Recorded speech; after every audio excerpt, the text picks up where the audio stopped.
السيسي كشر عن أنيابه، وزي ما بيقولوا يا خبر بفلوس بكرة يبقى ببلاش. بس الخبر المرة دي بمليارات ومستقبل منطقة كاملة.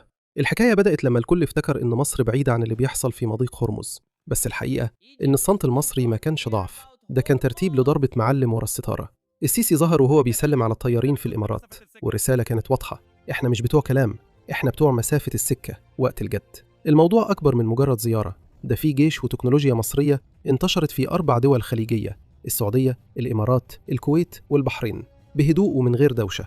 إحنا بنتكلم عن طيارات رافال وإف-16 ومنظومات دفاع جوي مصرية راحت تحمي أمننا القومي اللي بيبدأ من الخليج. قناة الجزيرة نفسها اتفاجئت وفجرت قنبلة لما قالت إن مصر بتلعب لعبة تقيلة وبتمارس حقها في حماية مصالحها العليا ضد أي حد بيفكر يمد إيده على الحلفاء.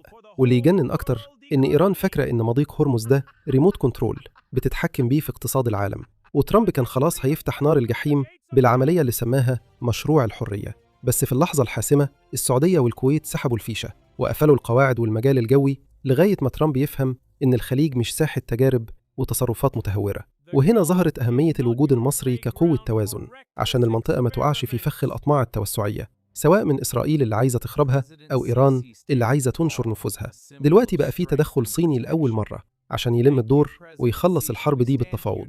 وإيران بدأت تفهم إن الصدام مع الجيش المصري مش زي أي حاجة تانية جربتها. مصر موجودة عشان تقوي الخليج سياسياً وعسكرياً، وبتثبت إن المترطي بالأمريكان عريان، لكن اللي سندوا الجيش المصري ينام وهو مطمن.